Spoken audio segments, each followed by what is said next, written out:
মহাশ্বেতা এবং অনসূয়া রায় কি একই মানুষ? ক্রমে আমরা জানতে পারব। এই পর্বে মিস্টার খান্ডেলকর এবং অনসূয়া রায়ের প্রেম ও বিবাহের কথা আলোচনা হবে এবং সে এক অমোঘ টান। নামের পরিচয়ে মহারাষ্ট্রের মানুষ হলেও দু পুরুষ ধরে খান্ডেলকরেরা কলকাতায় প্রবাসী। অজয় খান্ডেলকরের দুই দাদাই উচ্চপদস্থ ব্যাংক কর্মচারী। অজয় নিজে একজন অর্থনীতির পণ্ডিত। ওর বোন একটি বাংলা সংবাদপত্র সম্পাদকের স্ত্রী। অজয় খান্ডেলকর দক্ষিণ কলকাতার একটি স্কুল থেকে হায়ার সেকেন্ডারিতে ফার্স্ট হয়েছিলেন। ইংরেজি ও বাংলায় সেবারে পেয়েছিলেন সর্বোচ্চ নম্বর। তারপর কলেজ বিশ্ববিদ্যালয়ের ধাপগুলো অবহেলায় মেডেল তুলতে তুলতে পেরিয়ে গেলেন এবং চলে গেলেন আমেরিকা। সেখান থেকে 3 বছর বাদে দেশে বেড়াতে এসে তিনি বম্বে পুনে ঘুরে এলেন হাওড়ায়। তারপর কলকাতা শহরে না ঢুকে পরবর্তী ট্রেনে চলে গেলেন শান্তিনিকেতনে। অনসূয়ার সঙ্গে এর আগে কলকাতায় তার 2 বার মাত্র দেখা হয়েছিল। সৌজন্যমূলক আলাপ পরিচয় হয়েছিল, তার বেশি কিছু নয়। অজয় খান্ডেলকরের আশঙ্কা ছিল অনসূয়া তাকে চিনতে পারবে কিনা। অজয় খান্ডেলকরের চেহারায় বৈশিষ্ট্য আছে, একবার দেখলে ভুলে যাওয়ার কথা নয়। প্রায় সাহেবদের মতন ফর্সা রং, মেদহীন লম্বা শরীর, লম্বাটে মুখ, তীক্ষ্ণ নাক, অত্যন্ত গাঢ় ভুরু। সম্ভবত ওই ভুরুর জন্যই তার চোখ দুটি বেশি উজ্জ্বল দেখায়। তার বাংলা উচ্চারণে সামান্যতম আড়ষ্টতা নেই। পূর্বপল্লীর গেস্ট হাউসের প্রায় উল্টো দিকেই অনসূয়াদের বাড়ি। হঠাৎ দেখা হওয়ায় অনসূয়া বেশ খুশি হয়ে উঠেছিল। আপনি আমেরিকা চলে গিয়েছিলেন কেন? কবে ফিরলেন? ফিরিনি এখনো। শান্তিনিকেতনে আপনার কোনো লেকচার আছে বুঝি? একটু দ্বিধা না করে সহাস্য মুখে অজয় খান্ডেলকর বলেছিলেন, না, আমি শুধু আপনার সঙ্গে দেখা করবার জন্য এসেছি। এরকম কথা অনেকেই বলে। অনসূয়া এটাকে হালকা রসিকতা হিসেবেই নিয়েছিল। তাদের বাড়িতে ডেকে নিয়ে অজয় খান্ডেলকরকে চা খাওয়ালো, পরিচয় করে দিল বাবা মার সঙ্গে। অজয় খান্ডেলকর স্কুলে পড়বার সময় একবার শান্তিনিকেতনে এসেছিলেন বটে, কিন্তু ভালো করে তার দেখা হয়নি সেবার। অনসূয়াই তার গাইড। এক সাইকেল রিকশায় ঘুরতে লাগলো দুজনে। অনসূয়ার ডাকনাম হাসি। শান্তিনিকেতনের ডাকনামটাই বেশি চলে। রবীন্দ্রনাথের আমলে এখানে যে আন্তর্জাতিক আবহাওয়াটা ছিল তা এখনো মুছে যায়নি। রবীন্দ্র ভবনের সামনে একজন বৃদ্ধ সুইডিশ অনসূয়াকে হাতছানি দিয়ে ডেকে বললেন, হাসি, শোনো, তোমার সঙ্গে আমার প্রয়োজনীয় কথা আছে। সাইকেল রিকশা থেকে নেমে অনসূয়া গেল সেই বৃদ্ধের সঙ্গে কথা বলতে। অজয় খান্ডেলকর চুপ করে বসে রইলেন। মনে হলো যেন তিনি গভীর চিন্তায় মগ্ন। এই সময়টুকু পেয়েই তিনি একটা জটিল অঙ্কের সমাধান খুঁজছেন। মিনিট 5 পরে অনসূয়া ফিরে আসতেই তিনি হালকা গলায় বললেন, এখানে সবাই আপনাকে হাসি বলে ডাকছে, আমিও সেই নামে ডাকতে পারি? স্বচ্ছন্দে। আমার আসল নামটা আমার নিজেরই তেমন পছন্দ নয়। কে রেখেছিল ওই নাম? আমার জ্যাঠামশাই, তিনি এখানে সংস্কৃত পড়াতেন। জ্যাঠতুতো দিদির নাম শকুন্তলা। এখন বাঙালি মেয়েদের 3 অক্ষরের নামটাই ফ্যাশন, তাই না? না, 2 অক্ষরের। তারপর কণিকা বন্দ্যোপাধ্যায়ের বাড়ি, শ্রীনিকেতন ঘুরে আসবার পরে হঠাৎ অজয় খান্ডেলকর এক জায়গায় সাইকেল রিকশা থামাতে বললেন। একটা জলাশয়ের পাশে বড় আম গাছ তলায় দাঁড়ালেন দুজনে। একটুক্ষণ চুপ করে থাকবার পর অজয় খান্ডেলকর বললেন, আমি 14,000 মাইল দূর থেকে আপনাকে একটা কথা বলার জন্য এখানে এসেছি। ওখানে বসে আমি আপনার অনেক কথা অনেক চিন্তা করেছি। কথাটা ঠিক কিভাবে বলতে হয় আমি জানি না। যদি কিছু ভুল হয় আপনি অপমানিত বোধ করবেন না। হাসি, আপনাকে আমি আমার স্ত্রী হিসাবে পেতে চাই।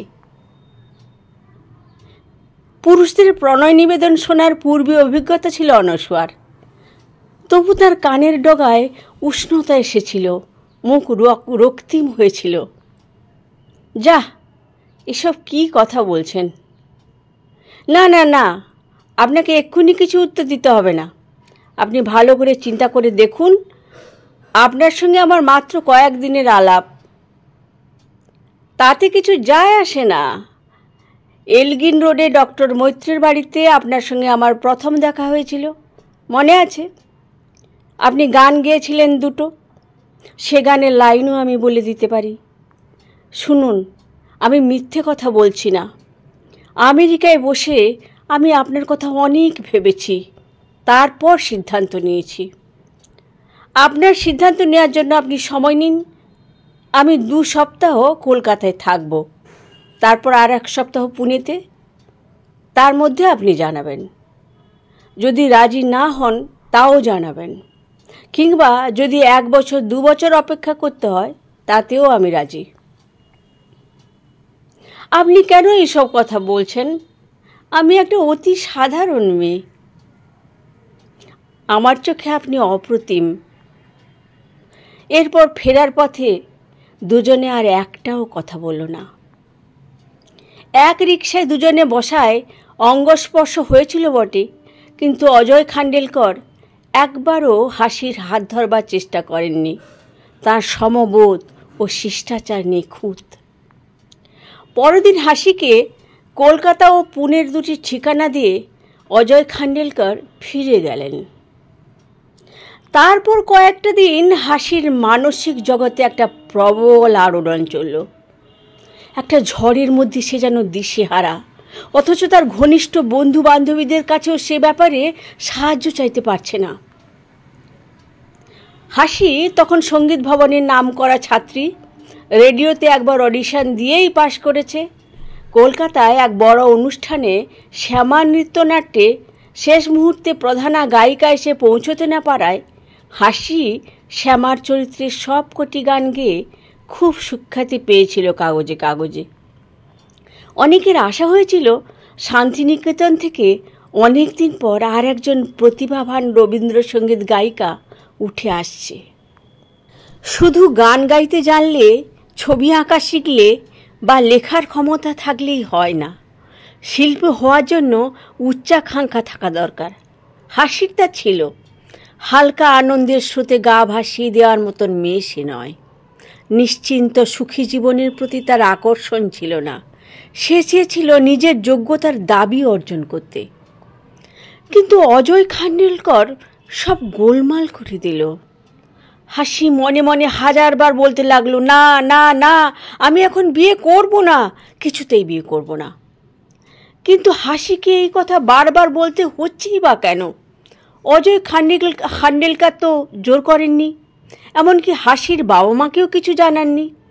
মাঠের মধ্যে আম গাছ তলায় দাঁড়িয়ে অতি সংক্ষেপে একটা প্রস্তাব দিয়ে গেছেন মাত্র, তারপর দূরে সরে গেছেন। এখন হাসি তো তাকে কোনো উত্তর না দিলেই পারে। এসব ক্ষেত্রে নীরবতাই প্রত্যাখ্যান। অজয় খান্ডেলকরের কলকাতা বাসের 2টি সপ্তাহ কেটে গেল। হাসি চিঠি লেখেনি বটে, কিন্তু প্রতিটি দিন সে গুনেছে। এবারে অজয় যাচ্ছেন পুনেতে, সেখানে আর মাত্র 7 দিন। শুধু সুপুরুষ আর গুণবানই নয়, অজয়ের চরিত্র ও ব্যবহারে এমন একটা কিছু ছিল যা হাসিকে চুম্বকের মতো টেনেছে। এরই নাম কি প্রেম? কেন সর্বক্ষণ হাসি ওই মানুষটির কথাই ভাবছে? 14,000 মাইল দূর থেকে একজন মানুষ এখানে এসেছিল শুধু হাসির সঙ্গে দেখা করার জন্য। পুনে থেকে একটা টেলিগ্রাম এলো হাসির নামে। হাসি তখন বাড়ি ছিল না। তার বাবা সেটি সই করে নিয়েছিলেন, কিন্তু খোলেননি। হাসি বাড়ি ফেরার পর তিনি জিজ্ঞেস করলেন, পুনেতে তোর কোনো বন্ধু আছে রে? হাসির সারা শরীর কেঁপে উঠেছিল। হাসি তার মুখের ভাব লুকোতে পারে না। তার কান্না পেয়ে যাচ্ছে কেন? বাবার সামনে টেলিগ্রামটা সে খুলল। অজয় জানিয়েছে, আমার ফ্লাইট পরশুদিন রাত্রে। আমি কি কিছুই না জেনে ফিরে যাব? বাবা জিজ্ঞেস করলেন, কে? হাসি কিছুই উত্তর না দিয়ে ছুটে গেল বাড়ি থেকে। এবারে একবার তাকে তপনের কাছে যেতেই হবে। বাবা মাও বন্ধুর মতন, কিন্তু এক্ষুনি সে বাবা মাকে কিছু খুলে বলতে পারবে না। সব পুরুষ মানুষই প্রেমিক হওয়ার যোগ্য হয় না। তপন সেই রকম একজন। সে হাসির যত না বন্ধু, তার চেয়ে বেশি ভক্ত। হাসি যে মাটি দিয়ে হেঁটে যায়, কেউ যদি বলে তপন ওই মাটি জিভ দিয়ে চাটতো, তপন তা পারবে। কিন্তু তপন কোনোদিনও বলতে পারবে না, হাসি আমি তোমাকে ভালোবাসি, তুমি আমার হও। লাইব্রেরি থেকে তপনকে হাসি টেনে আনলো। দুজনে চলে গেল রেল লাইনের ধারে। তারপর তপনকে সব খুলে বলল। তপনের একমাত্র চিন্তা, হাসি যেন কিছুতেই কষ্ট না পায়। হাসির মুখে ম্লান হলে তপনেরও মুখ ম্লান হয়ে যায়। কি হয়েছে হাসি? হাসি ঝরঝর করে কেঁদে ফেলল। সে একটা কথাও বলতে পারছে না। তপন চুপ করে চেয়ে রইল হাসির মুখের দিকে। তার বুকটা মুচড়ে উঠছে। কিসের যেন একটা সম্ভাবনা হঠাৎ কাঁপিয়ে দিচ্ছে তাকে। একটু পরে নিজেকে কিছুটা সামলে নিয়ে হাসি বলল, তপন, আমি জানতুম না রে আমার মনটা এত দুর্বল। আমি কিছুতেই নিজেকে সামলাতে পারছি না। আমাকে তুই সব খুলে বল। আমাকে একজন ডাকছে, আমি যেতে চাই না, তবু আমাকে যেতেই হবে। কে ডাকছে? কদিন আগে একটা মারাঠি ছেলে এসেছিল, তুই দেখেছিলি? যাকে নিয়ে আমি সাইকেল রিক্সায় ঘুরছিলাম। হ্যাঁ দেখেছি। ভালো নাচেন বোধ হয়, চেহারা দেখে তো তাই মনে হয়। ধুৎ, নাচ গান কিচ্ছু জানে না, অঙ্কের পণ্ডিত, আমেরিকায় থাকে বুঝলি। আমার সঙ্গে কলকাতায় সামান্য একটু আলাপ হয়েছিল, আমার গান শুনেছিল। কোনোদিন আমাকে চিঠি লেখেনি, কিচ্ছু করেনি। আমেরিকাতে বসে নাকি শুধু আমার কথাই ভেবেছে। সেখান থেকে এই যে সেদিন এলো আমার সঙ্গেই দেখা করার জন্য। তুই এটা বিশ্বাস করতে পারিস না? কেন তুই তাকে অবিশ্বাস করবি? তুই তার সঙ্গে একটু কথা বললেই বুঝতে পারতিস সে মিথ্যে কথা বলার মানুষ নয়। সে তোকে নিয়ে যেতে চায়। হ্যাঁ। কোথায়? বম্বেতে? কি জানি কোথায়। তুই কি পাগল হয়ে গেছিস হাসি? ওরকম চোখের ভালো লাগা তো অনেকেরই থাকে। এখানে কতজন তোকে। তপন, আমি সত্যি পাগল হয়ে গেছি রে। ও সেই যে শান্তিনিকেতন থেকে চলে গেল, তারপর প্রত্যেক দিন জেগে থাকার সবটা সময় আমি শুধু ওর কথাই ভাবছি। এই যেন একটা চুম্বক আমাকে অনবরত টানছে। আমি কিছুতেই নিজের মনটা ফেরাতে পারছি না অন্যদিকে। তুই আমাদের ছেড়ে চলে যাবি? না না না, আমি শান্তিনিকেতন ছেড়ে কিছুতেই যাব না। আমি গান ছাড়তে পারবো না, আমি তোকে ছাড়তে পারবো না। আমি শুধু ওকে আর একবার দেখতে চাই।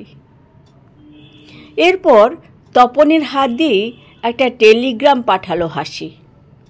অজয়কে লিখল, বিদেশে ফেরার আগে আপনি আর একবার শান্তিনিকেতনে আসতে পারেন। দুদিন পরে আবার একটা সাইকেল রিক্সা এসে থামল হাসিদের বাড়ির সামনে। হাসি তখন ক্লাস করতে গেছে। হাসির বাবা অজয়ের সঙ্গে এমনভাবে গল্প করতে লাগলেন যেন তিনি কিছুই জানেন না, যদিও তপনের কাছ থেকে তিনি সব কিছু শুনেছেন।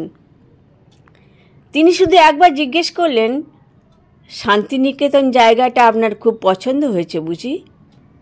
পরপর দুবার এলেন। অজয় পরিষ্কার উত্তর দিলেন, আমি হাসির সঙ্গে দেখা করতে এসেছি। হাসি আমাকে ডেকে পাঠিয়েছেন। হাসিকে খবর দেওয়া হলো। সে এসে অজয়কে দেখেই যেন রাগে জ্বলে উঠল, যেন অজয় একজন অনভিপ্রেত অতিথি। সে বেশ কঠোরভাবে জিজ্ঞেস করল, আপনি এখানে ফিরে এলেন? আপনার আজই দেশ ছেড়ে চলে যাওয়ার কথা ছিল না? অজয় হেসে বললেন, তাহলে কি অন্য কেউ মজা করার জন্য আপনার নামে আমার কাছে একটা টেলিগ্রাম পাঠিয়েছিল? হাসির বাবা অল্প বয়সীদের এইসব গোলমালের মধ্যে থাকতে চাইলেন না। তিনি ঘর থেকে বেরিয়ে যাচ্ছিলেন।